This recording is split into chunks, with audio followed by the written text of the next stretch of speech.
C'est reparti pour 10 ans de Poma. Depuis mai 2007, ce transport lannoy subit des travaux de pérennisation pour un coût de 2,5 millions d'euros. Changement des moteurs, réfection des murs et, pour la première fois, rénovation des cabines. Et comme c'était pas très visible pour la clientèle qui voyait plutôt le côté négatif, c'est-à-dire les arrêts d'exploitation, les pannes, enfin les arrêts volontaires, on a donc décidé avec le CITUL de relooker un petit peu les véhicules en leur mettant une image un petit peu plus jeune. En moyenne, 1200 personnes utilisent le Poma chaque jour. Alors que pensent-elles de ces rénovations? Je trouve que ça a été très bien rénové.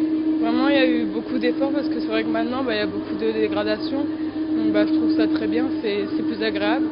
Si, ça va, c'est bien confortable. À part que c'est froid les sièges. C'est froid, mais ça va. Ah ouais. Et un peu de musique, ça serait mieux aussi. Pour passer le temps, ça va. Hein. On entend un peu de musique, c'est un petit peu mieux quoi. Les Lannois n'ont pas toujours connu cette liaison entre la ville basse et le plateau.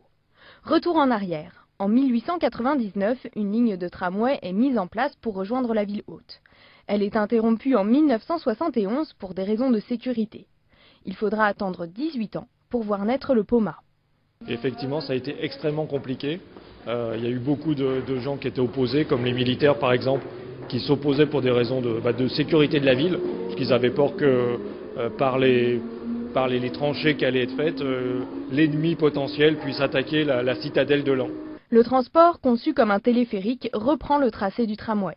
Il parcourt 9 mètres par seconde. Sa rénovation sera totalement achevée à la fin de l'été.